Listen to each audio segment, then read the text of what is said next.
দত্ত। আজকে unit 16 BHIC 101 এর unit 16 নিয়ে আমি আলোচনা করব আমার ছাত্রছাত্রীদের সঙ্গে। এই যে ছবিগুলো আপনারা দেখছেন, এগুলি আগের দিনেও ছবিগুলো ছিল এবং এগুলো আপনাদের পরিচিত চিত্র। অর্থাৎ আমি আগের দিন মগধের উত্থান আলোচনা করেছিলাম, বিম্বিসার থেকে সম্রাট অশোক পর্যন্ত। তো এইখানে আপনারা দেখছেন মগধের ধ্বংসাবশেষ এবং মৌর্য সাম্রাজ্যের যিনি প্রতিষ্ঠাতা চন্দ্রগুপ্ত মৌর্য। আর চন্দ্রগুপ্ত মৌর্যর সময় পাটলিপুত্র ছিল মৌর্যদের রাজধানী। সে একটা পাটলিপুত্রের একটা ইমেজ আমি তুলে ধরার চেষ্টা করেছি এবং শেষে যে ছবিটি, এটি আগের দিনও আপনাদের আমি দেখিয়েছিলাম যে সম্রাট অশোকের ছবি এবং ভগবান বুদ্ধের ছবি তার পাশাপাশি। অর্থাৎ কিভাবে সম্রাট অশোক তিনি দেবানাম প্রিয় প্রিয়দর্শী অশোকে রূপান্তরিত হয়েছিলেন এবং চণ্ডাশোক থেকে তিনি কিভাবে ধর্মাশোকে তিনি রূপান্তরিত হয়েছিলেন। তো এই মৌর্য সাম্রাজ্য সম্পর্কে আলোচনা করতে গিয়ে প্রথমে এগুলিও আগের দিন আলোচিত হয়েছে। মৌর্য ইতিহাস সম্পর্কে আমরা কোন কোন উৎস থেকে জানতে পারি সেই বিষয়টি আমি এখানে তুলে ধরেছি। তার মধ্যে নিঃসন্দেহে কৌটিল্যের অর্থশাস্ত্র, মেগাস্থিনিসের ইন্ডিকা, বিশাখ দত্ত রচিত মুদ্রারাক্ষস, পতঞ্জলির মহাভাষ্য, এগুলি অত্যন্ত গুরুত্বপূর্ণ সাহিত্যিক উৎস। বিশেষ করে কৌটিল্যের অর্থশাস্ত্র এবং মেগাস্থিনিসের ইন্ডিকা যদি না পাওয়া যেত তবে মৌর্য ইতিহাসের অনেকখানি আমাদের অজানা থেকে যেত। এছাড়া রয়েছে বৌদ্ধ উৎস, জৈন উৎস, পুরাণ উৎস এবং গ্রিক ঐতিহাসিক যেমন স্ট্র্যাবো, আরিয়ান, প্লুটার্ক প্রমুখের বিবরণ। বৌদ্ধ গ্রন্থের মধ্যে আপনারা এখানে দেখছেন দিব্যাবদান, আর্যমঞ্জুশ্রী, নীলকল্প। জৈন সূত্রের মধ্যে জৈন কল্পসূত্র, পরিশিষ্ট পার্বণ প্রভৃতি। এবং পুরাণের মধ্যে আগের দিন মৎস্য পুরাণ, বায়ু পুরাণের উল্লেখ করেছিলাম। এর সঙ্গে সঙ্গে সেই দুটি তো আছে, প্লাস একবার আজকে যেটা লেখা হয়েছে বিষ্ণু পুরাণ। এই পুরাণগুলি থেকে যে মৌর্যদের যে বংশ তালিকা সেই সম্পর্কে বহু তথ্য জানা যায়। এছাড়া গ্রিক ঐতিহাসিকরা তারা তাদের যে বিবরণ, কারণ মেগাস্থিনিসের ইন্ডিকা কিন্তু এখন বিলুপ্ত হয়েছে, এই কিছু কিছু এই গ্রিক ঐতিহাসিকদের বিবরণের মধ্যে এই ইন্ডিকার যে তথ্যগুলি সেগুলো যা তুলে ধরা হয়েছিল সেগুলিকে ঐতিহাসিকরা সেগুলির সাহায্যে তারা মৌর্য ইতিহাসে ইন্ডিকায় কি কি লিখিত ছিল সেটি তারা উদ্ধার করার চেষ্টা করেছে। এছাড়া আজ যে আলোচনা হচ্ছে তার মধ্যে প্রত্নতাত্ত্বিক উপাদান অবশ্যই গুরুত্বপূর্ণ। এই প্রত্নতাত্ত্বিক উপাদানের মধ্যে আমরা আগের দিন সম্রাট অশোকের অনুশাসন, তার যে স্তম্ভ লেখক, তার যে পিলার ইডিক্ট, রক ইডিক্ট, মাইনার রক ইডিক্ট, এই যে বিভিন্ন যে লেখগুলি বা অনুশাসনগুলি পাওয়া গেছে সেগুলি কোন কোন অঞ্চলে পাওয়া গেছে তার সাহায্যে তার সাম্রাজ্যের বিস্তৃতি সম্পর্কে একটা ধারণা করতে পারা যায়। এছাড়া কার্ষাপণ বা অঙ্ক চিহ্নিত মুদ্রা, আপনারা ছবি দেখছেন অঙ্ক চিহ্নিত মুদ্রা। এই অঙ্ক চিহ্নিত মুদ্রার মধ্যে বিভিন্ন প্রতীক দেওয়া থাকে এবং সেখানে প্রথমেই আপনারা দেখছেন যে একটা উদাহরণ দিচ্ছি, যে দেখুন সূর্যের একটা প্রতীক কিন্তু পরিষ্কার ভাবে বোঝা যাচ্ছে। আর কি, যে স্থাপত্য ভাস্কর্যের মধ্যে সেই যুগের বিভিন্ন যে নগরের যে ধ্বংসাবশেষ এবং যে বাড়াবার যে হিল কেভ, সেই হিল কেভের যে একটা চিত্র, তার গায়ে যে নানান রকম গুহার লেখ রয়েছে বা এর যে একটা স্থাপত্য মানে একটা রীতি, সেইটি থেকেও সেই সময়কার অনেক কিছু জানা যায়। তো আজকের আলোচনায় পৃথকভাবে স্থাপত্য ভাস্কর্য বা মুদ্রা বিষয়ে আলোচনা কিন্তু আমাদের উদ্দেশ্য নয়। আমরা প্রথমেই যথাক্রমে চন্দ্রগুপ্ত মৌর্য, বিন্দুসার এবং অশোকের যে সাম্রাজ্য বিজয় কীর্তি আলোচনা করেই আজকে যে বিষয়টি হাইলাইট করা হবে সেটি হলো শাসন ব্যবস্থা, অর্থাৎ মৌর্য সম্রাট চন্দ্রগুপ্ত মৌর্যের যে শাসন ব্যবস্থা সেই সম্পর্কে মেগাস্থেনিস কি বলেছেন এবং কৌটিল্য তার অর্থশাস্ত্রে কি বলেছেন, তাদের থেকে বিবরণী থেকে সেই সময়কার সামাজিক অবস্থা, অর্থনৈতিক অবস্থা প্রভৃতি বিষয়ে আমরা আমাদের আলোচনা আবর্তিত হবে। এবং এই শাসন কাঠামোর মধ্যে সম্রাট অশোক কি কি সংযোজন করেছিলেন। তিনি সাধারণভাবে তার পূর্বপুরুষের যে শাসন কাঠামোটি বজায় রেখেছিলেন, কিন্তু যে যে সংযোজনগুলি তিনি করেছিলেন সেগুলি একটা ঐতিহাসিক অক্ষয় কীর্তি হয়ে রয়েছে ভারতবর্ষের শাসন ব্যবস্থা, বিশেষ করে ধর্মীয় যে বিভিন্ন রীতিনীতি তার ক্ষেত্রে। শুধু তাই নয়, যে মৌর্য সম্রাটরা কতখানি প্রজাবৎসল ছিলেন এবং তাদের যদি স্বৈরতান্ত্রিকও বলা যায় তাদের শাসন ব্যবস্থা, কিন্তু সেটা ছিল বেনিভোলেন্ট ডেসপটিজম, অর্থাৎ তারা সব সময় প্রজাদের মঙ্গলের জন্য কাজ করে গেছে, নিজের স্বার্থে নয়। এবং কৌটিল্য তার অর্থশাস্ত্রে বারংবার কিন্তু বলে গেছেন যে একজন রাজার প্রথম এবং প্রাথমিক যে দায়িত্ব সেটি হলো প্রজার মঙ্গলের জন্য চিন্তা ভাবনা করা। তো যাই হোক, তো আমি বললাম যে আগে যেটা আগের দিন হয়ে গেছে সেটা আজকে আগে সংক্ষিপ্ত আকারে আমরা বলে নেব।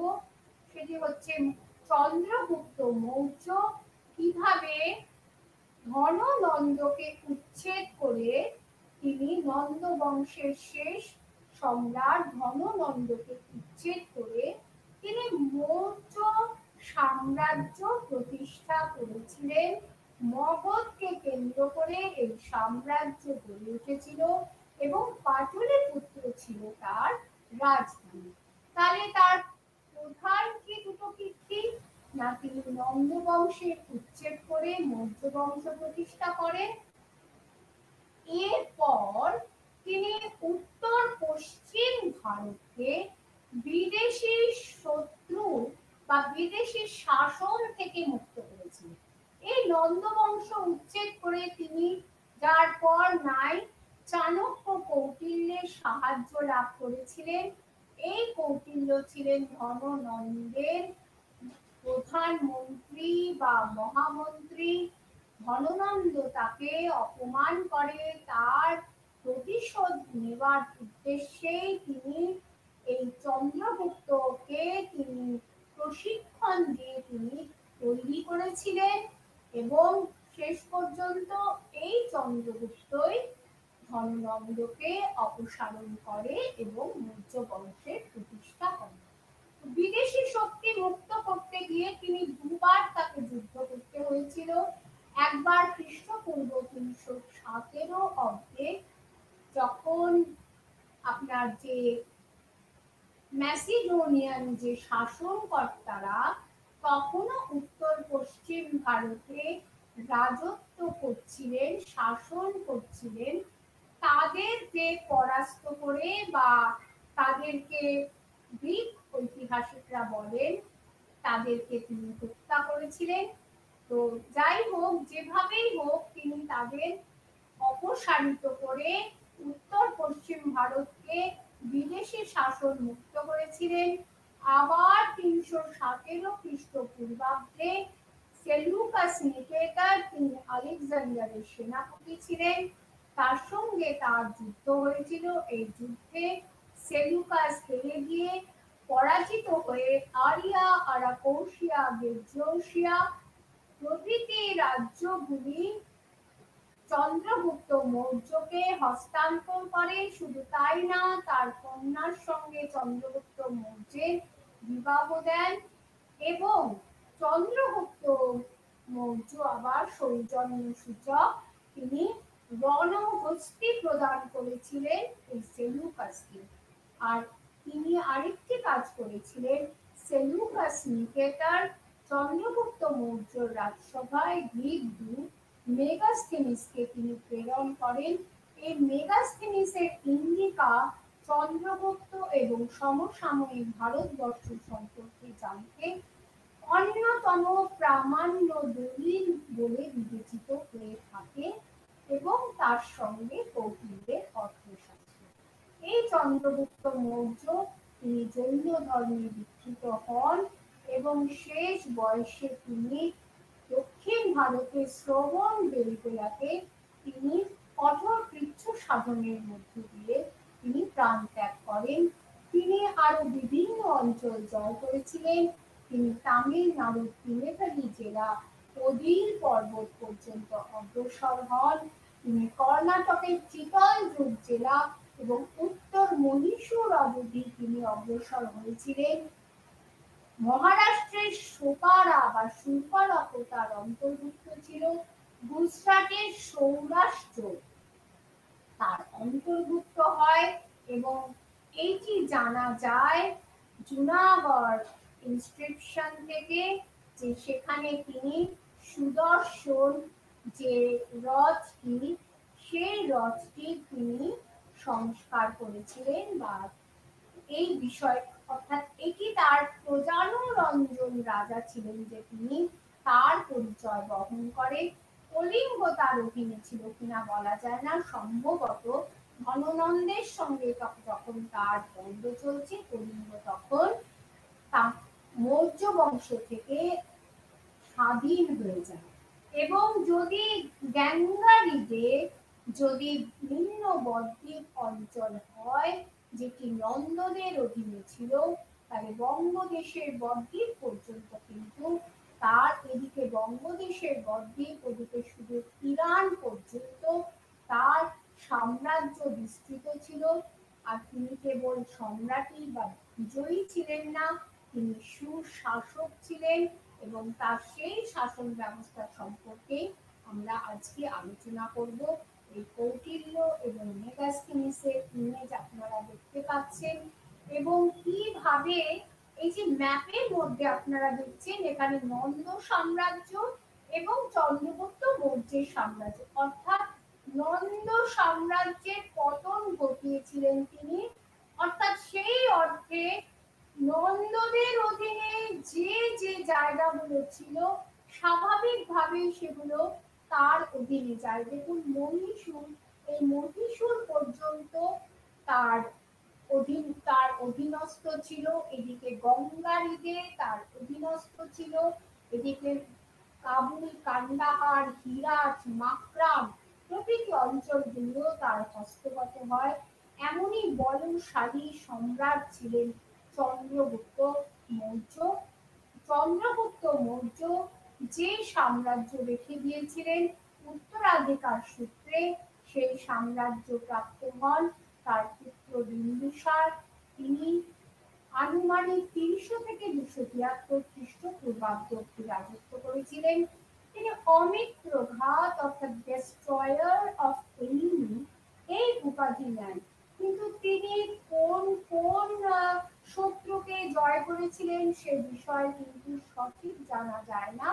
তবে কথিত আছে ১৬টি নগর তিনি জয় করেছিলেন এবং তক্ষশিলার বিদ্রোহকে তিনি দমন করেছিলেন। অর্থাৎ তার যে ক্রেডিট সেটা হলো সব থেকে কি না, তার পিতা যে বিশাল সাম্রাজ্য রেখে গিয়েছিলেন তাকে কিন্তু তিনি নষ্ট হতে দেননি, তিনি তা অক্ষুণ্ণ রেখেছিলেন। এর থেকে বড় তথ্য আর কি হতে পারে। রাজ্য জয় করার থেকেও রাজ্যকে অক্ষুণ্ণ রাখা কিন্তু অনেক বড় বিষয়। আর তার বৈদেশিক সম্পর্কের মধ্যে সিরিয়ার শাসক প্রথম অ্যান্টিওকাসের সঙ্গে তার একটা মিত্রতা হয়েছিল এবং এই অ্যান্টিওকাস তিনি তার রাজসভাতে ডেইমেকাস বলে একজন দূতকে প্রেরণ করেছিলেন। অর্থাৎ এই বিষয়টি কিন্তু আপনাদের মনে রাখতে হবে যে চন্দ্রগুপ্ত মৌর্যের সময় থেকেই কিন্তু বিদেশি রাজ্যগুলির সঙ্গে মিত্রতা স্থাপন এটি কিন্তু তার যে ডিপ্লোম্যাসির একটা গুরুত্বপূর্ণ কিন্তু ক্রাইটেরিয়া বলে বিবেচিত হয়েছিল।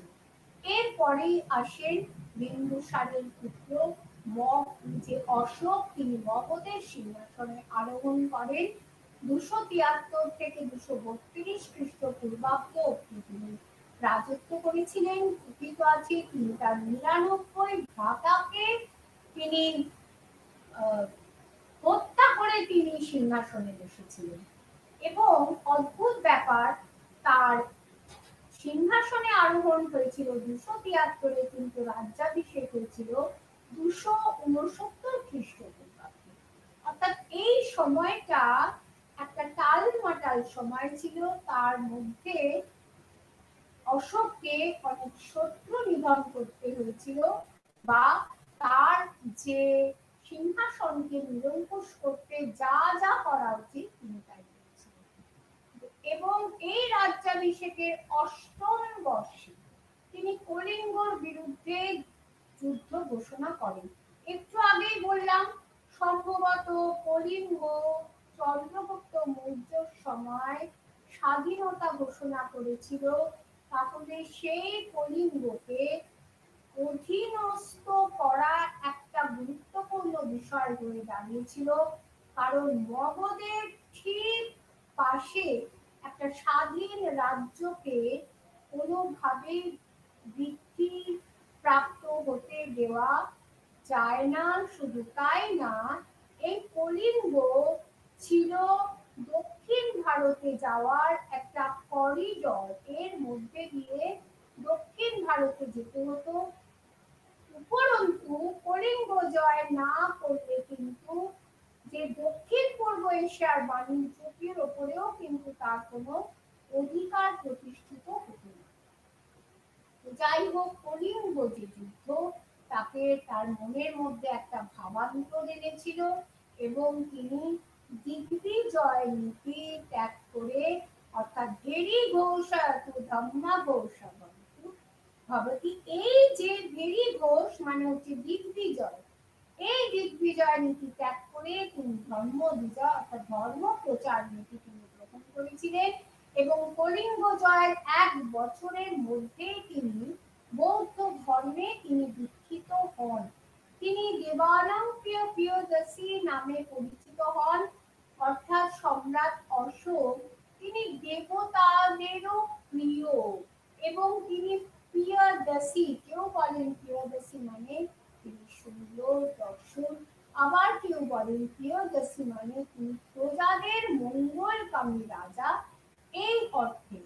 এবং একটি বিষয়, তিনি যদিও ধর্ম বিজয় নীতি ত্যাগ করেন কিন্তু কলিঙ্গকে তিনি কিন্তু ফিরিয়ে দেননি। তার যে বিভিন্ন অনুশাসন, প্রাপ্ত অনুশাসন থেকে তার সাম্রাজ্যের বিস্তৃতি সম্পর্কে জানা যায়। এবং আগের দিনও এই রেফারেন্সটা দিয়েছিলাম যে এই যে এখান থেকে দেখতে পাওয়া যাচ্ছে ভারতবর্ষের কোথায় কোথায় তার অনুশাসনগুলি পাওয়া গেছে, এবং সেই দিক দিয়ে দেখতে গেলে যে বিহার, উড়িষ্যা, মধ্যপ্রদেশ, গুজরাট, মানে সমগ্র ভারতবর্ষ, একেবারে অধুনা আফগানিস্তান, অধুনা পাকিস্তান প্রভৃতি সমস্ত, এবং সুদূর দক্ষিণ ভারত সমস্ত তার অধীনস্থ ছিল। এবং তার যে অবিজিত রাজ্যগুলির মধ্যে যে অন্ত রাজ্যগুলো চোল, পান্ড্য, কেরল এগুলো সব দক্ষিণ ভারতে, তারা ছিল ফ্রন্টিয়ার স্টেটস ছিল। এই ফ্রন্টিয়ার স্টেটস থেকে কি করা হতো, এগুলো থেকে ডাইরেক্ট শাসন না করে তাদের থেকে যে কর নিয়ে এনে রাজকোষ পরিপূর্ণ করা হতো।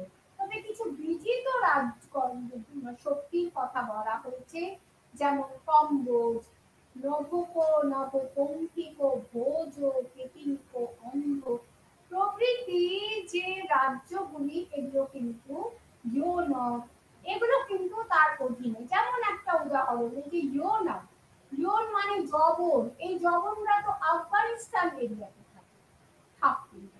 তাহলে এই এই এরিয়াটা তো অলরেডি এটা তিনি যে গ্রিক যে তাদেরকে পরাস্ত করে তিনি তাদের সেটাকে তিনি তার অধীনস্থ করেছিলেন।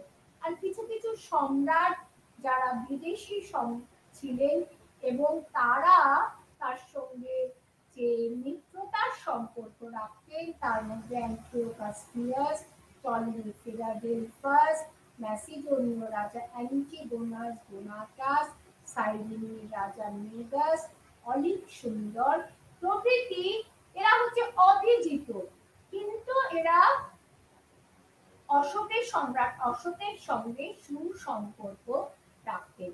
এই যে ম্যাপটা স্পষ্টভাবে এখানে বলা হয়েছে যে অশোকের যে শিলালিপি, স্তম্ভলিপির সাহায্যে কিভাবে তার যে সাম্রাজ্যের বিস্তৃতি, তাহলে এই সাম্রাজ্যের বিস্তৃতিটা যদি আমরা দেখি, তাহলে একটা সিদ্ধান্ত আমরা কি নেব, যে তিনি কলিঙ্গ ছাড়া কোনো রাজ্য জয় করেননি, অর্থাৎ যা যা অঞ্চল এখানে দেখছেন সবই তার পিতামহ চন্দ্রগুপ্ত মৌর্য তিনি জয় করেছিলেন। এইবারে আমরা যে বিশেষ যেটা আজকের আলোচনার বিষয়বস্তু, চন্দ্রগুপ্ত মৌর্যের শাসন ব্যবস্থা। যে চন্দ্রগুপ্ত মৌর্য, একটু আগে বলছিলাম যে এই মৌর্য সম্রাটরা তারা অত্যন্ত শক্তিমান ছিলেন, এবং তারা কিন্তু একটা অটোক্রেটিক ক্ষমতা তাদের অধীনে ছিল, তারা they possessed autocratic power। কিন্তু সেই যে অপ্রতিরোধ্য যে স্বৈরতান্ত্রিক ক্ষমতা, সেই ক্ষমতার সাহায্যে তারা রাজ্যকে ঐক্যবদ্ধ করে রাখতে চেয়েছেন, তাদের সাম্রাজ্যকে সুশাসন প্রতিষ্ঠা করেছেন। প্রয়োজনে তারা বিভিন্ন উপদেষ্টার সাহায্য নিয়ে তারা কোনো সিদ্ধান্ত গ্রহণ করেছেন, কিন্তু প্রজাদের যেটা হিত নয়, হিতকারী নয়, সেরকম কোনো নীতি কিন্তু তারা গ্রহণ করেননি।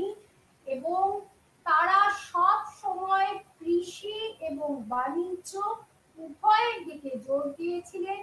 যে কৃষি কার্যের প্রতি নজর দেওয়ার জন্য তারা পরিখা খনন করেছেন, জলসেচ ব্যবস্থাকে উন্নত করেছেন। আমরা দেখেছি বৈশ্য পুষ্যগুপ্তের কথা, সেই বৈশ্য পুষ্যগুপ্ত তিনি কিভাবে জলসেচের দায়িত্ব এবং কূপ খনন করে, হ্রদ খনন করে কিভাবে জলসেচ আরো উন্নত করা যায় সেইটার ব্যবস্থা কিন্তু চন্দ্রগুপ্ত মৌর্য করেছিলেন।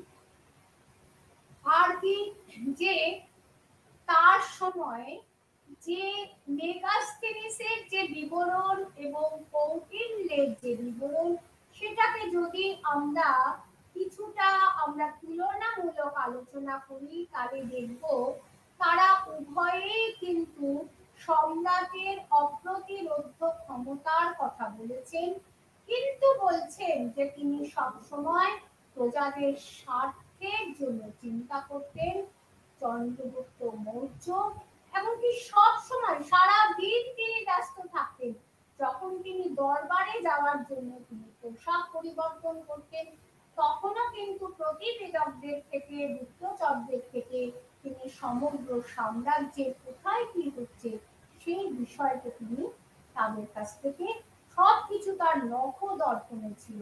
কখনো তিনি এমন সময় ছিল না যে যেই সময়টা তিনি প্রশাসনিক কর্তব্য থেকে চ্যুত হয়ে তিনি বিলাস ব্যসনের মধ্যে তিনি জীবন অতিবাহিত করতেন।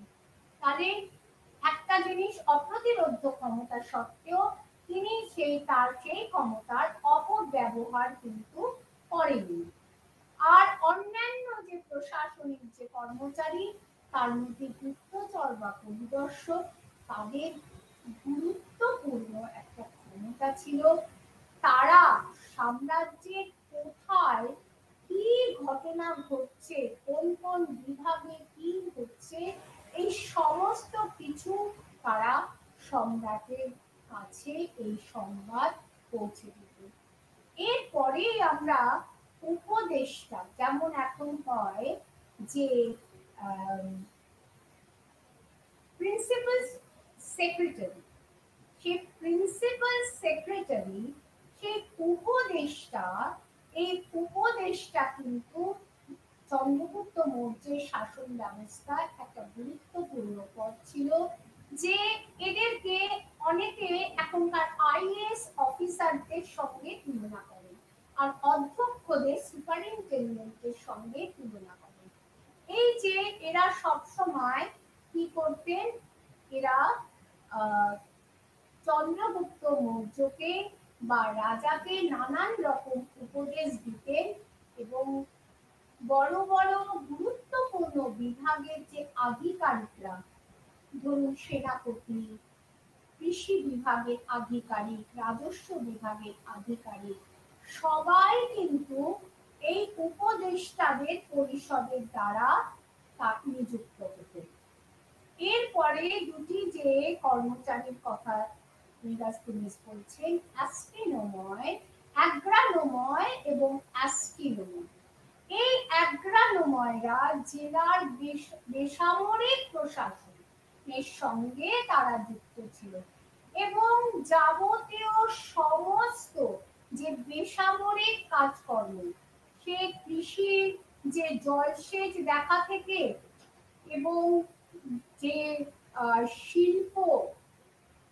শিল্প ব্যবসা বাণিজ্য, খনিতে যে সমস্ত শ্রমিকরা রয়েছে, কলকারখানাতে যে সমস্ত শ্রমিকরা কাজ করত, যে এবং জমি জরিপ, মানে প্রত্যেকটা যত রকম বেসামরিক কাজ হতে পারে তাদের সঙ্গে এরা যুক্ত ছিল।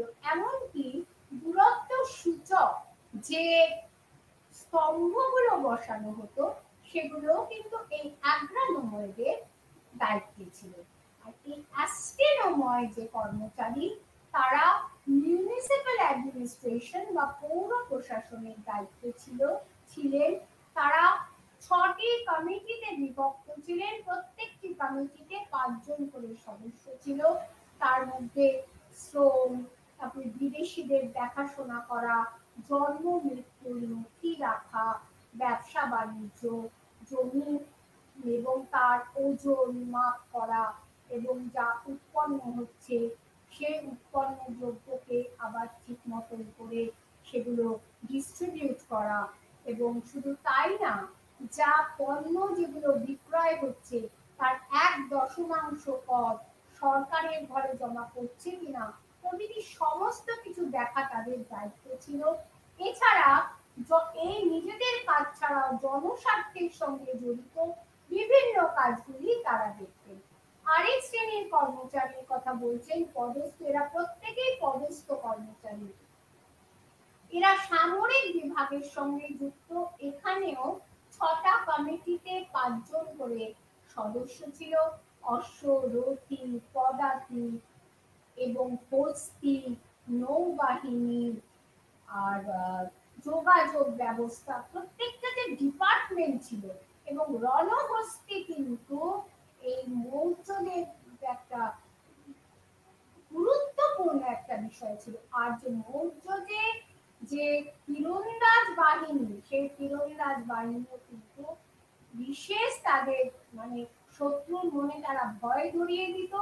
এবং বলা হয় যে যে মেগাস্তেনিস বলেছেন যে এই সামরিক যে এই যে সমর বিভাগের যে সৈন্যরা তারা যখন তীর ছুটতেন তখন সেই তীর ঢাল ভেদ করে শত্রুর বক্ষে গিয়ে দিত।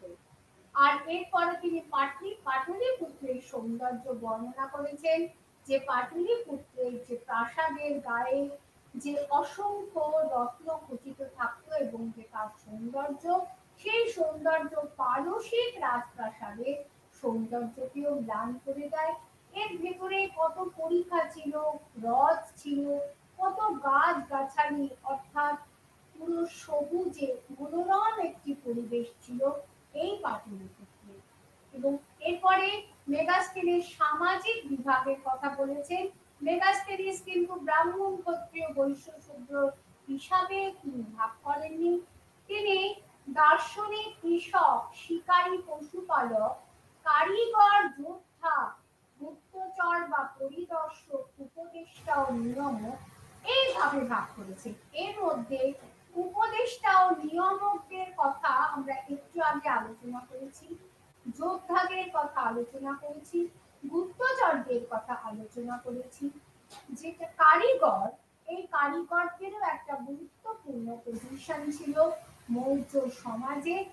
এর কারণ কি না, মৌর্য যুগে হাতের কাজ, বিভিন্ন ধরনের ধাতু, মাটি এবং কাঠের যে বিভিন্ন এই সমস্ত এবং বস্ত্র, বিভিন্ন কাজ, সেগুলো অত্যন্ত এগুলো উন্নত পর্যায়ে পৌঁছে গিয়েছিল। তাই কারিগরদের একটা সমাজে বিশেষ সম্মান বা সুনাম ছিল। আর দার্শনিক বলে যাদের কথা বলেছে, সম্ভবত তারা সেই বৈদিক যুগের ব্রাহ্মণ হতে পারেন। এই দার্শনিকদের দুটো ভাগ, ব্র্যাকমেনিস ও সার্বিক। ব্র্যাকমেনিস কারা? সেই যে ব্রাহ্মণরা যারা ৩৭ বছর অরণ্যে কাটিয়ে তারপর তারা সুখে স্বাচ্ছন্দ্যে সংসার করছেন বহু পত্নী নিয়ে। সারমেনিসদের দুটো ভাগ ছিল। সারমেনিসদের মধ্যে প্রথম যে গ্রুপ, তারা জঙ্গলে থাকতো ফলমূল খেয়ে, এবং যে দ্বিতীয় গ্রুপ, তারা মানুষের মধ্যে থেকে মানুষের সেবা করতেন, তাদেরকে তথ্য দিতেন, ঔষধ দিতেন ইত্যাদি।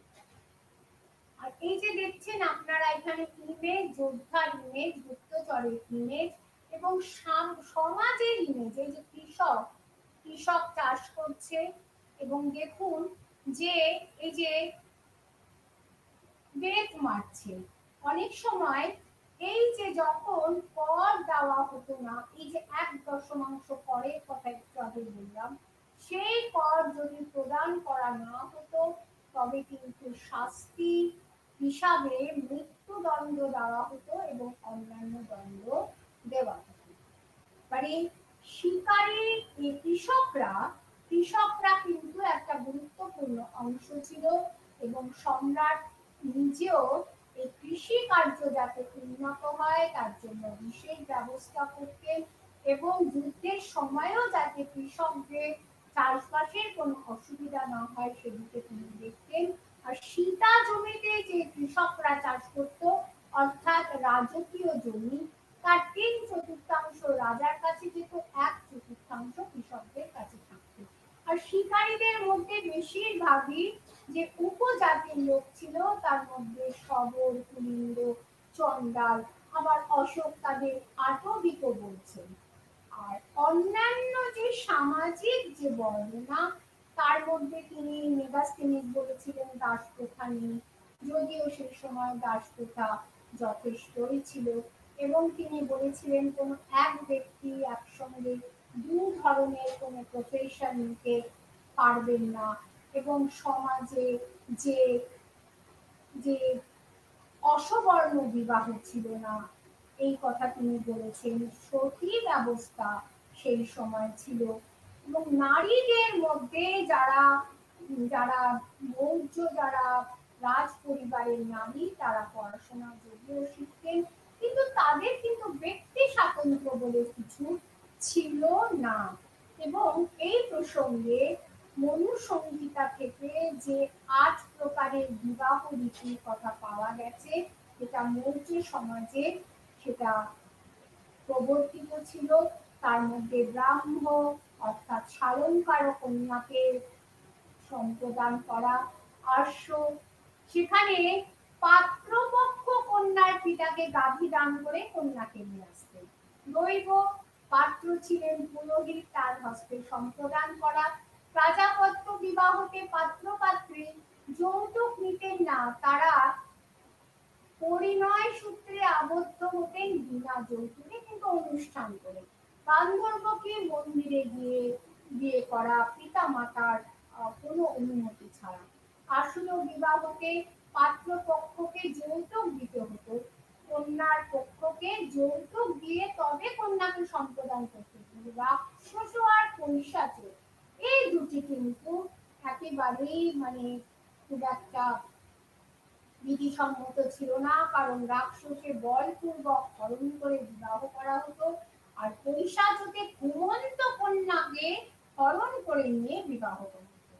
এবারে মেগাস্থিনিসের বিবরণ থেকে অপর একটি গুরুত্বপূর্ণ উৎস কৌটিল্যের অর্থশাস্ত্র থেকে মৌর্য শাসন ব্যবস্থা সম্পর্কে যা জানতে পেরেছেন ঐতিহাসিকরা সে বিষয়ে আমি আলোচনা করব। কৌটিল্য মনে করতেন রাজা তিনি এই যে সাম্রাজ্যকে একটা মানব দেহের সঙ্গে তুলনা করেছেন। এই মানব দেহে যেমন প্রত্যেকটি অঙ্গ প্রত্যঙ্গ গুরুত্বপূর্ণ, সেই রকম রাজা is a part of that body এবং তার এই তত্ত্ব সপ্তাঙ্গ তত্ত্ব নামে পরিচিত। এই সপ্তাঙ্গ তত্ত্বের মধ্যে প্রথমেই তিনি রাজাকে স্থান দিয়েছেন, তারপরে অমাত্য, তারপরে যে জনপদ অর্থাৎ যে যে রাজধানী এবং রাজধানী পার্শ্ববর্তী যে অঞ্চলগুলো অর্থাৎ যেগুলি প্রত্যক্ষ শাসনাধীনে আছে সেগুলির কথা তিনি বলেছেন। এবং দুর্গ, এই দুর্গ বলতে তিনি যে ফর্টিফাইড অর্থাৎ সুরক্ষিত যে রাজধানী তার কথা বলেছেন। যেমন পাটলিপুত্র প্রাকার বেষ্টিত ছিল, সামনে পরীক্ষা ছিল, এই যে দুর্গের মতন যে এটার উপরে তিনি জোর দিয়েছেন, কারণ তা না হলে যে কোনো মুহূর্তে শত্রুরা এই নগরীতে প্রবেশ করতে পারে এবং রাজধানীতে প্রবেশ করে যে তারা আক্রমণ করতে পারে। আর কোষ অর্থাৎ আমরা জানি যে অর্থ না থাকলে কিন্তু কোনো সাম্রাজ্য চলে না, কোনো শাসন ব্যবস্থা চলে না। কাজেই কোষাগার পরিপূর্ণ থাকা দরকার এবং কোষাগার পরিপূর্ণ হওয়ার জন্য প্রচুর পরিমাণে তারা কর নির্ধারণ করতেন মৌর্য সম্রাটরা। বলা যায় করের পরিমাণটা অত্যন্ত বেশি ছিল, তবে যা কর তারা নিতেন সেই অর্থ কিন্তু তারা প্রজা কল্যাণের কাজে লাগাতেন। পদ ঘাট তৈরি করতেন, তারা পরীক্ষা খনন করতেন, সুদ খনন করতেন, জলসেচের ব্যবস্থা করতেন, অর্থাৎ বিভিন্ন প্রজাদের অনেক বড় বড় রাজপথ তৈরি করতেন এবং যাতে কৃষক এবং বণিকরা তাদের শান্তিতে তাদের কাজকর্ম করতে পারে সেই দিকে কিন্তু তাদের যথেষ্ট নজর ছিল। দণ্ড, যেখানে রাজ্য থাকলে মানুষ থাকলে অন্যায় হবে, অপরাধ হবে, সেই অপরাধের জন্য উপযুক্ত যে দণ্ড, সে একটু আগেই বললাম যদি কর না দেওয়া হতো তবে মৃত্যুদণ্ড ছিল যে, এবং তবে শাসন এবং যে আইন ব্যবস্থা কিন্তু যথেষ্ট ভালো ছিল। এবং একথা বলা হয়েছে মেগাস্থিনিসের বিবরণ থেকেও আমরা পাই যে সাধারণ মানুষ দরজা খুলে তারা শুতেন, অর্থাৎ এত কঠিন আইন ছিল যে সহজে সেখানে কোনো অন্যায় অপরাধ ঘটত না। আর মিত্র মানে হচ্ছে বিদেশি শক্তি বা দেশীয় শক্তি। যদি মিত্র প্রবল হতো এবং তাকে প্রথমে হয় তুমি তার সঙ্গে যুদ্ধ করে তাকে অধীনত করো, নয়তো তুমি তার সঙ্গে সন্ধি করো, তার সঙ্গে মিত্রতা করো। প্রত্যেকটি কিন্তু সাম্রাজ্যের পক্ষে গুরুত্বপূর্ণ।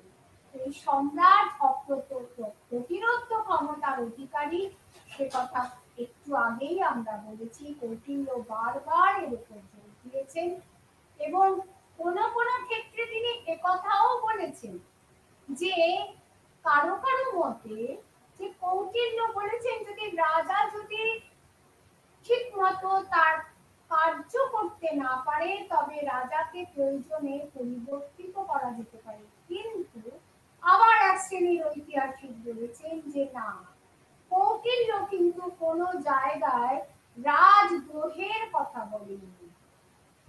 অন্যান্য যে রাজকর্মচারী ছিলেন, পদস্থ রাজকর্মচারী, তার মধ্যে মন্ত্রী, মন্ত্রী অত্যন্ত গুরুত্বপূর্ণ পদ, যারা অমাত্যদের মধ্যে সেই সময় মৌর্য যুগে একটা রীতি ছিল, এখন যেরকম আইপিএস আইএএস এদের পরীক্ষা দিয়ে যুক্ত হয়, তখন অমাত্যদেরও কিন্তু পরীক্ষা দিয়ে তাদেরকে যুক্ত হতো।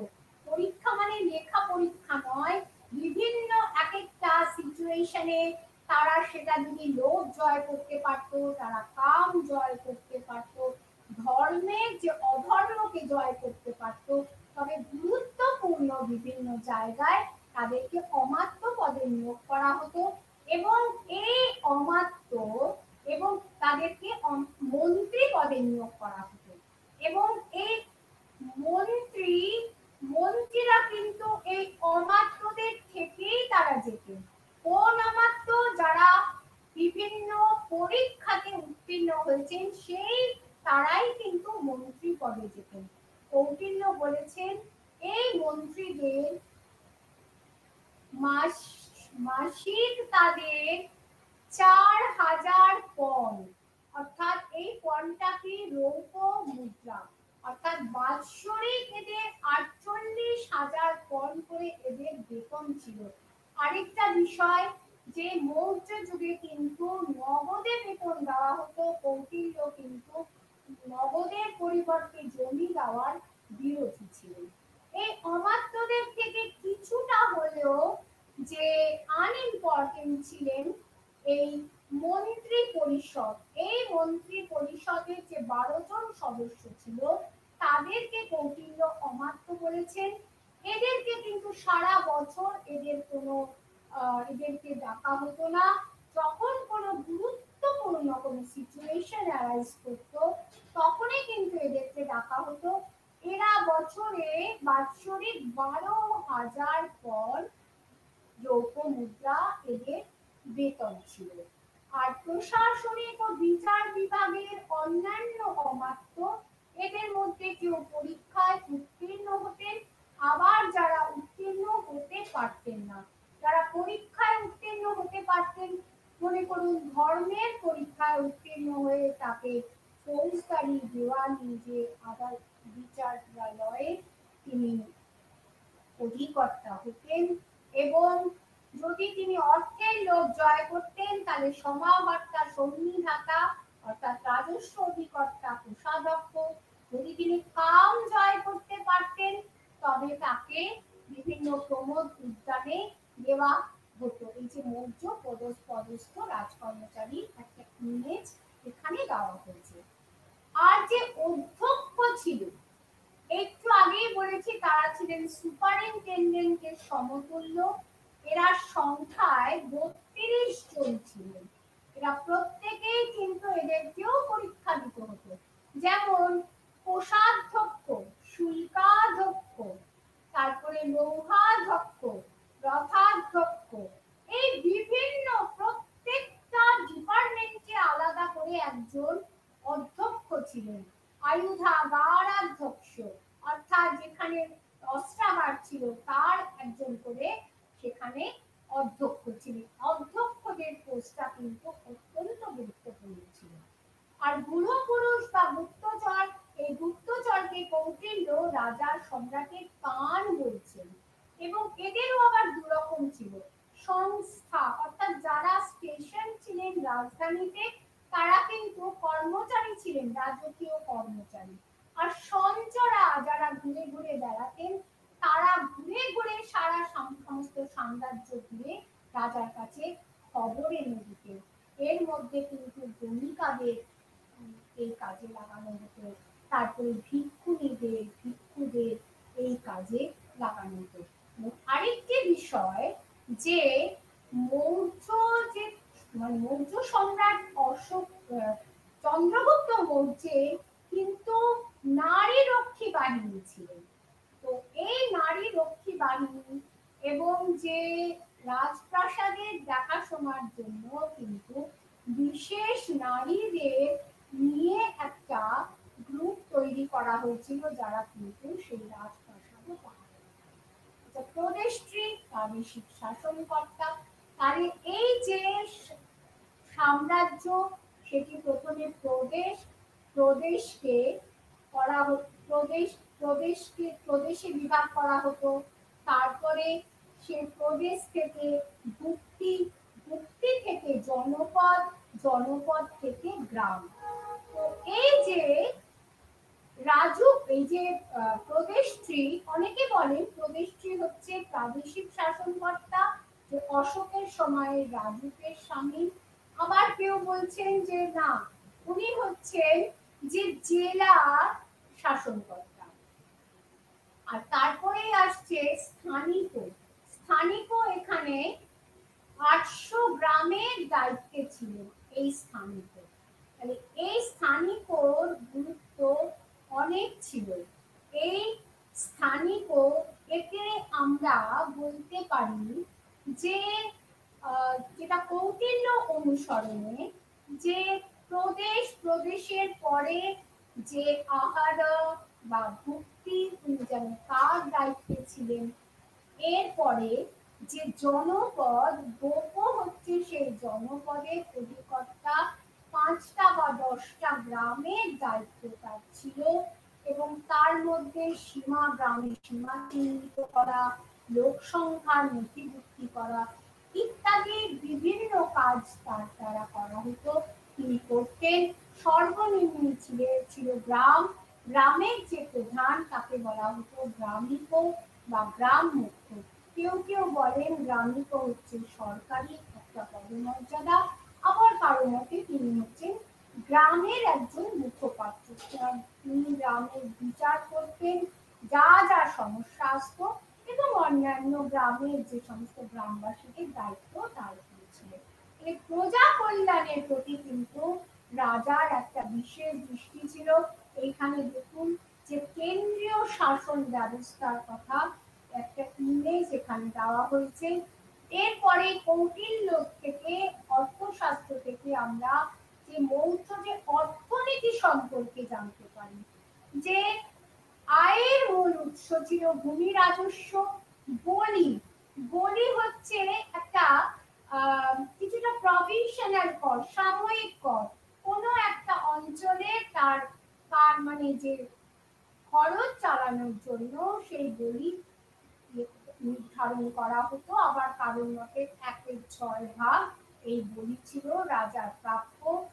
ভাগ ভাগ হচ্ছে যে উৎপাদিত শস্যের 1/6 ভাগ প্রণয় কর কি, যখন যুদ্ধ হতো তখন যে সম্ভ্রান্তদের কাছ থেকে এই কর আরোপ নেওয়া হতো। অন্যান্য যে করগুলো আছে তার মধ্যে দেখছেন পিণ্ড কর, গ্রামের উপর নির্ধারিত, সেনাভক্ত, সেনারা যখন অভিযান করতেন, এবং উৎসঙ্গ, কোনো রাজপুত্রের জন্ম হলেও কিন্তু ট্যাক্স দিতে হতো। আচ্ছা, বাড়ির অধীনে কারোর জন্য চতুষ্পদ জন্তু যদি তার প্রতিবেশীর যদি শস্য নষ্ট করে ফেলতো তাকে ট্যাক্স দিতে হতো।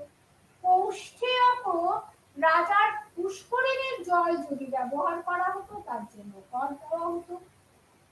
জমিও বিভিন্ন ছিল, তার মধ্যে রাজকীয় জমি বা সীতা জমি, এই সীতা জমিতে যারা চাষ করতো তাদের কত কর দিতে হতো তা তো বলেছি, যে তারা তাদের মাত্র প্রাপ্য ছিল 1/4 আর কি কি জমি ছিল? কৃষ্ট বা কৃষিযোগ্য জমি, অর্থাৎ কৃষির উপরে কত জোর দেওয়া হচ্ছে, অকৃষ্ট বা পতিত জমি। আর কি জমি? স্থল জমি, যেটা জলে ডুবে যাবে না। আর কি জমি ছিল? ফসলি বা কেদার জমি।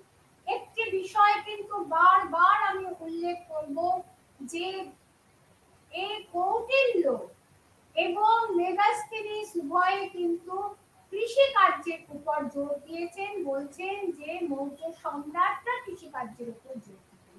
অন্যান্য শাসনের সঙ্গে যুক্ত কি না? বিচার বিভাগ। বিচার বিভাগের দুটো ভাগ ছিল, একটা দিওয়ানি, একটা ফৌজদারি। দিওয়ানিকে বলা হতো ধর্মস্থীয় এবং অর্থাৎ সিভিল যে কোড, আর ক্রিমিনাল কোড বা ফৌজদারি আদালত সেটাকে হচ্ছে কন্টক শোধন। এই কন্টক শোধনের দায়িত্ব কিন্তু নিতেন প্রাদেশিক কর্তা স্বয়ং। আর কারা বিভাগের যে আধিকারিক ছিলেন তাকে বলা হতো প্রশান্ত। আর বিদেশের সঙ্গে যে সম্পর্ক যথেষ্ট ভালো রাখার প্রতি মনোযোগ ছিল মৌর্য সম্রাটদের, সেটা তো বলেছি। তার মূল যে নীতি ছিল, লোককে জয় করতে হবে, অর্থকে লোক বিজয় করতে হবে, অর্থ বিজয় করতে হবে, ধর্ম বিজয়। আর বিভিন্ন দূতকে এখানে কাজে লাগানো হতো 3 প্রকারের। একটা হচ্ছে পূর্ণ ক্ষমতা সম্পন্ন দূত, তাকে পুরো দায়িত্ব দিয়ে দেওয়া হতো যে আপনি বিদেশের সঙ্গে যা যা করার, বিদেশের যে সম্রাটদের সঙ্গে, রাজাদের সঙ্গে, তা আপনার দায়িত্ব। আর কি আরেক শ্রেণীর দূত ছিল, তারা কেবল বিদেশের সঙ্গে যোগাযোগ রক্ষা করত। আর কি শাসনাহার দূত, তাকে কতগুলো বিশেষ দায়িত্ব দেওয়া হতো, তারা শুধু সেই কাজটি তারা নির্বাহ করত, এর বাইরে তারা যেতে পারত না। আর বাণিজ্য প্রসার যথেষ্ট করেছিলেন, যে চন্দ্রগুপ্ত মৌর্যের সময় স্থলপথে জলপথে বাণিজ্য। এই যে আপনার সড়কের যেটা দেখছেন, আপনারা দেখছেন একেবারে তাম্রলিপ্ত থেকে একদম ব্যাকট্রিয়া পর্যন্ত বিভিন্ন ভায়া হয়ে কিভাবে এই সড়কগুলো যাচ্ছে, অর্থাৎ এর দ্বারা কি প্রমাণিত হচ্ছে যে সড়ক পথে দেশের সঙ্গে বিদেশের বাণিজ্য চলত। এছাড়া সমুদ্র পথে, নদী পথেও বাণিজ্য চলত, কারণ ভৃগুপচ্ছ গুজরাটে, সুপারক কল্যাণ মহারাষ্ট্রে, পূর্ব ভারতে তাম্রলিপ্ত গুরুত্বপূর্ণ মৌর্য বন্দর ছিল। পাটলিপুত্র পরে স্থল ও নদী বন্দর হিসাবে যৌথভাবে কাজ করত। আর এই মৌর্যদের সময়, চন্দ্রগুপ্ত মৌর্যর সময় যেহেতু ব্যবসা বাণিজ্য বাড়ছে, সেজন্য অনেক নগর স্থাপিত হয়েছে। শ্রাবস্তী, পাটলিপুত্র, রাজগৃহ, কোশাম্বী, চম্পা, সেই নগরকে কেন্দ্র করে বাজার। আর এই বাণিজ্য যেহেতু বাড়ছে, মুদ্রার ব্যবহার বাড়ছে, অঙ্ক চিহ্নিত মুদ্রা এবং গ্রিক যে ড্রাকম, সেই ড্রাকমের ব্যবহার ছিল সেই সময়।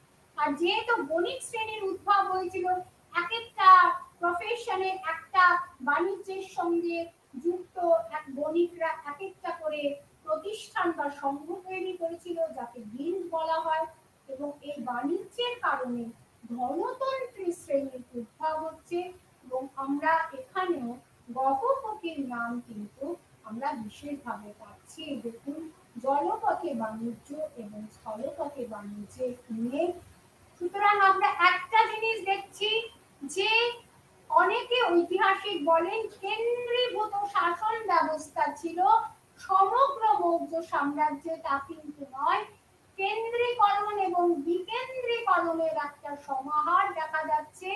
মগধে ছিল কেন্দ্রীভূত শাসন, এবং যেগুলো সাম্রাজ্যের অন্তর্ভুক্ত ছিল সেগুলোকে কোর অঞ্চল বলছে। যেগুলো বিজিত ছিল, গান্ধার, সৌরাষ্ট্র প্রভৃতি যে অঞ্চলগুলি, সেখানে কিন্তু কেন্দ্রীভূত শাসন বলবৎ ছিল না, প্রাদেশিক শাসনকর্তার অধীনে ছিল। আর সীমান্তবর্তী অঞ্চলগুলি থেকে তারা কেবল ট্যাক্স আদায় করতেন, নিয়ে তাদের কোষাগারটি পরিপূর্ণ করতেন, যে অঞ্চলগুলো। আর প্রাদেশিক শাসন ব্যবস্থা সেই সময় চন্দ্রগুপ্ত মৌর্যের সময় 4টি প্রদেশ ছিল। তার মধ্যে একটা প্রাচ্য দেশ, তার রাজধানী অর্থাৎ পূর্ব ভারত পাটলিপুত্র, উত্তর দিকে তার রাজধানী গন্ধার তক্ষশিলা, অবন্তী, পশ্চিমে তার রাজধানী উজ্জয়িনী, দক্ষিণাপথ রাজধানী সুবর্ণগিরি। অশোকের সময় উত্তর কলিঙ্গ দক্ষিণ কলিঙ্গ যুক্ত হয়েছিল, তার রাজধানী ছিল তোষালী সমতা। এই যে প্রাদেশিক যে সমস্ত যে 4টি যে প্রদেশগুলো সাধারণত রাজকুমারদের এখানে নিয়োগ করা হতো। আর ওই যে আমি বলেছিলাম যে মন্ত্রীর কথা, সেখানেও কিন্তু বিশেষ ব্যক্তিদের নিয়োগ করা হতো, যেমন যুবরাজ এবং রাজা রাজমহিষী, মানে যারা মন্ত্রী ছিলেন বা উপদেষ্টা ছিলেন, সেখানে কিন্তু যুবরাজ থাকতেন, প্রধানা মহিষী থাকতেন, সেনাপতি থাকতেন। এদের নিয়ে একটা কোর কমিটি তৈরি হতো। আর প্রাদেশিক স্তরের ক্ষেত্রে আমি বললাম প্রদেশ ভাগ হতো বিষয়ে বা ভিত্তিতে, বিষয় বা ভিত্তি আবার জনপদে, জনপদ আবার গ্রামে। এই দেখুন একই সঙ্গে নগর এবং বাজারের একটা ইমেজ, এবং যে নগর যে কত সুন্দর সেই নগরী ছিল তার একটা ইমেজ দেখাচ্ছি। আর অশোকের কি সংযোজন, অশোক বেশ কিছু কর্মচারী নিয়োগ করেছিলেন, তার মধ্যে পুলিশা অর্থাৎ রাজপুরুষ, তাদের ভাগ ছিল কেউ উচ্চ, কেউ মধ্য ক্যাটাগরি, কেউ নিম্ন ক্যাটাগরি। মহামাত্র হচ্ছে এখনকার আইএএস অফিসারদের সমতুল্য, এবং তারা ছিল অশোকের সময়কার সব থেকে গুরুত্বপূর্ণ অফিসার ছিলেন। তার মধ্যে অন্ত মহামাত্র, যারা অন্ত অঞ্চলে, যারা ফ্রন্টিয়ার রিজিয়নে থাকতেন, অন্ত মহামাত্র। ইতি ঝাঁকা মহামাত্র অর্থাৎ শ্রী মহামাত্র, তাদেরকে বলা হচ্ছে। এবং মুখ্য রাজপ্রাসাদের দান ধ্যান কাজগুলো তারা দেখতেন। রাষ্ট্রিক ছিল, রাষ্ট্রের অধিপতি, রাষ্ট্র একটা বিভাগ ছিল। রাজুক জমির পরিমাপের কাজ করতেন, এবং প্রাদেশিক ফৌজদারি কাজকর্ম যুক্ত তারা রাজস্বের কাজকর্ম, নগর ব্যবহারক, পৌর শাসন, এবং পুরুষ সম্ভবত কৌটিল্যের বুড়ো পুরুষ বা গুপ্তচর প্রতিবেদক, যারা day to day time to time সমস্ত খবর দিতেন, এবং দূত আয়ুক্ত, এরা বিদেশের সঙ্গে বা ফ্রন্টিয়ার রিজিয়নের সঙ্গে তারা যোগাযোগ রাখতেন, এবং সম্রাটের যে ইনস্ট্রাকশন, তার যে প্রচার, সেগুলো তারা সেখানে করতেন, ধর্ম প্রচার করতেন। ব্রজভূমি চারণগুলো দেখতেন, লিপিকরণ লেখার কাজ করতেন, কারণ লিখক তিনিও নানান রকম ক্ল্যারিক্যাল জব করতেন। আর 13 বৎসরে অভিষেক একটা নতুন ধরনের একজন কর্মচারী নিয়োগ করেছিলেন, ধর্ম মহামাত্র। তার কাজ ছিল প্রজারা যাতে সুষ্ঠুভাবে যাতে ধর্মাচরণ করতে পারে, তাদের যে মেটেরিয়াল যে ওয়েলবিং এবং তাদের যে স্পিরিচুয়াল ওয়েলবিং, দুটো ভালো মন্দ দেখাই তাদের কাজ ছিল।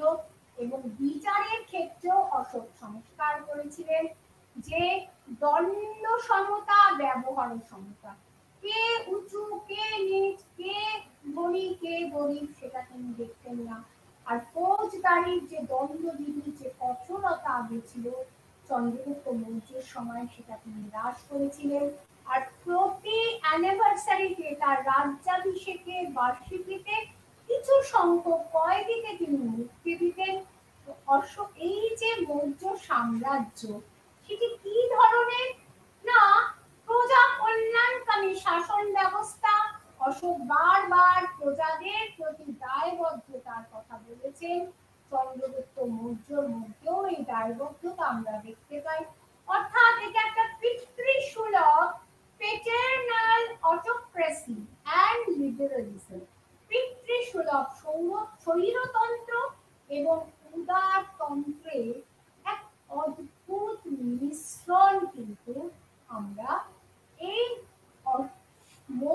শাসন ব্যবস্থার মধ্যে আমরা দেখতে পাচ্ছি। লাস্ট যে স্লাইডটা আমি দেখিয়েছি সেখানে অশোকের ধর্ম অর্থাৎ মৌর্য সম্রাট অশোক তিনি যখন দেবানাম প্রিয়াদাসী অশোক হলেন তখন তিনি যে ধর্ম প্রচার করেছিলেন এটা ইমেজ দেখানোর জন্য সম্রাট অশোকের পাশে একজন শ্রবণের যে গেরুয়া পরিহিত একটি ইমেজ আমি দিয়েছি, এটি আপনার পরের ইউনিটে আমরা আলোচনা করব। এই বলে আমি আমার বক্তব্য এখানেই শেষ করছি।